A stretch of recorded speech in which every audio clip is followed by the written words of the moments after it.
So we have a little bit of abbreviated time, but what I'm going to do, I'm going to be a little ambitious and see if we can do this next segment really kind of condensed. Go for it. Okay. So we're here today with Dan Goleman, and we're going to on the Street Smart Wisdom podcast, and we have this thing called a wisdom profile. Because one of the things that I'm noticing in life, I've been doing this since college, 35, 40 years, and a lot of people today who are doing similar work don't know who came before them, the lineage, and or who anyone is, because we're getting old. The OG, or you're the OG of all this stuff. So the original Goleman, yeah, there you go. So I do this quick thing. So let's go through it. Sure. So who are you and where were you born? I was born in kind of the Midwest of California, the Central Valley, a town called Stockton. But when I was a kid, it was like Norman Rockwell. It was pretty ideal. My parents taught at the local college, and I had it pretty easy in school. And so you went to Harvard first, and then No, so when I applied to colleges, there had been a kid from my town who went to a place I'd never heard of. It was called Amherst College. And I didn't know at the time it was the ratio of applicants to acceptance was the hardest to get into in the country. But I applied to Amherst along with, UC Berkeley and other places like that. And lo and behold, they accepted me. I think they were taking a risk. First of all, everyone else seemed to have gone to a prep school in the Northeast. I had never heard the term prep school ever, being from California. But it was a hyper competitive place. And I was a little out of place there. And I couldn't believe anybody would choose to live in a area that had ice in the winter. Shocked. Then I went to Harvard for graduate school. Got it. And so here's kind of, so who in, so how would, so first we talked about in the previous segment that you were a writer in the New York Times. And how did that come about? Well, in graduating from Harvard with a PhD, I wasn't thrilled with the academic life, and academics weren't thrilled with me. I'd been to India on a pre-doc, and I was really interested in meditation, and nobody in psychology was interested in meditation then. I didn't really fit in any department, but there was a man named George Harris who edited a magazine called Psychology Today. They had just moved from California, from Del Mar, from the beach, to New York City, and they were looking for PhDs on their staff. And my mentor at Harvard, David McClellan, said, hey, this might be a good opportunity. I always like to write. And so I got hired there. And then after working there for a while, I segued to New York Times. I was doing the same thing in both places, covering psychology. Now, the art to that job, by the way, was you had to write about something in a way that appealed to several million readers who didn't know anything about it, but do it in a way where the half dozen people that knew about it the most wouldn't complain. Wow, so it had to be efficacious enough so like the tires could get kicked, so to speak.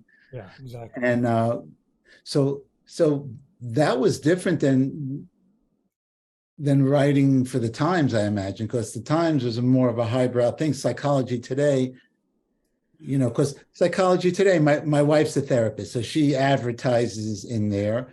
She never wrote for there, but a lot of people that I've worked with, Sam Keen and all these different people over the years have written for Psychology Today, and it's still around. But so what was that? Write for a few million people, but make sure you check your facts? At Psychology Today, I was mostly editing psychologists who were writing about their own work. The Ah. magazine has changed over the time. Now it's mostly a therapy focus, but back then it was more academic focus. And at the times, I was reading academic journals and then translating them for a general public. And that's kind of my skill set. It's science writing, essentially. Right. So then the last little part of our wisdom profile is the why. So here's a question. If you were a superhero, what would be your origin story? Is there Oh, something that happened that you know, my mom always said, whatever you do, make the world a better place. And I think that's kind of my credo and my mission. And I see emotional intelligence as one way to do that, actually, to make kinder, more effective workplaces, kinder, more effective people learning these abilities in schools. I think, that's a mission that fits. so that was a voice in your ear, or was it like the Woody Allen mom in the cloud? Dan, help, or was it more It was more like daily. My mother was very civically minded and did lots of good work locally. interesting? So I don't know that that's a superpower particularly, but I no, still, but it's a catalyst, and that's that's the why. It's like, why do we do what we do? And exactly. I mentioned I have two boys, actually two boys now in college. My youngest is a freshman now, and it's just in the span of a life. What is there a guiding principle? It's a big plus if there Sure. is. Well, there are some interesting things when I look back, Steve. One is that I made bets early in my career. I bet on emotional intelligence and it worked out. I bet on meditation. My dissertation at Harvard was on meditation and stress, Well, and what was it called? What was the name of it? meditation as an intervention in stress reactivity, if you must That's a know. mouthful. Wow. Yeah. So anyway, it just showed that meditation helped people recover from stress. But back then, that was like a radical, brand new idea. So it was a bet hypothesis, and it's panned out for sure over the years. When I met John Kabat-Zinn, who you've done a lot of things with, he was teaching yoga in a church basement in Harvard Square. I haven't even gone to Worcester to the medical center where he developed mindfulness-based um, MBS, reduction. Stress reduction, yeah. MBSR. Right. And my best friend in graduate school was a guy named Richard Davidson, who's now a famous neuroscientist. It's awesome. Amazing. And he and I circled back to write a book called Altered Traits, which is the science of meditation after 20 odd years. And again, it worked out. I wrote another book that people don't even know about. It's called Ecological Intelligence, where I said everything made, everything man made has a negative footprint. It impacts the 8 global systems that sustain life, carbon being the most famous, biodiversity being another one, potable water, another one, and so on. And I said, we have to rethink how we make things and use things. We have to reinvent everything. That one is still a bet. I don't know if I think that coming generations will take the message more seriously. I don't care if they get it from me or wherever, but I think it's true that our material world is designed, produced, and used in ways that are essentially self-defeating. That's what climate warming is about. That's what pollution is about. And we need to rethink how we do everything. I'm still waiting for that one. Yeah, yeah. Well, waiting for the votes to come in. Hopefully, hope, hopefully someone figures it out. Uh, and what was that called? Ecological Ecological intelligence? Intelligence is the book, Little Red. Yeah. Right. And I think I remember when Altered Traits came out, I think I saw you and Richie in New York when the book came out. That was one of the last times I saw you in person. And all right. So, just to finish that part of the arc, so your mom was that guiding principle, which is, I love that. I love that. And so, so it's interesting. I had Sharon Salzberg on a little while ago. She went to India, you know, proved to be a catalyst. And Robert Thurman, when I asked him that question, when he was young, I think I may get it wrong. Was it a friend of mine or something? He had an accident and he lost vision in one eye. Right. So he saw the impermanence of life and, to really appreciate each thing. But so it's interesting, the why. So the why behind. Mentioned Sharon and Bob. I know them both well. When Sharon came to India, she'd never heard of meditation, or maybe she heard of it. But I told her that she should go to this Vipassana course in Bodh Gaya. And that's where she learned metta, loving kindness meditation, which she became famous for.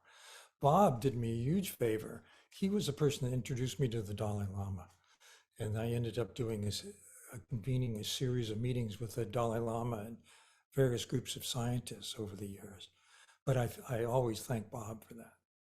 Nice. You see the big Kala Chakra mandala in the back there? Beautiful. Nice. That was 1992. Square Garden, right. Right. So we did the recording of that.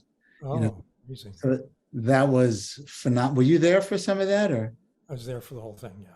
Yeah. And my wife actually did the flowers on stage. Right. So that was quite a thing. Yeah, it was wonderful. And again, the Kala Chakra mandala is impermanence. I still don't get it. Like the pragmatic New Yorker in me, it's like these beautiful monks, they're working painstakingly for hours and days to make it and then poof, they take it to the river and throw it away. Steve, that's the story of our lives. We just don't want to think about the poof part. The poof part. Okay, so that's probably a good a spot to end as I could imagine, the poof part. So thanks for people who showed up here. I really appreciate it. The people watching online. And then that was special. That was great. I want to go back and listen to both segments. So again, how can people find you? What's the easiest way for people to find you? I think through LinkedIn. I'm on LinkedIn. That's the easiest way. Great, or you can send an email to contact@danielgoleman.info. That's one way. You can try out the Daniel Goleman Emotional Intelligence courses online. And if you have a team at work and you want to tune it up, Goleman Consulting Group. You can find me all those ways. Right. Just one last thing. You really should work on getting your presence better on LinkedIn. You only have 5 million followers. Come on, your mom would be proud.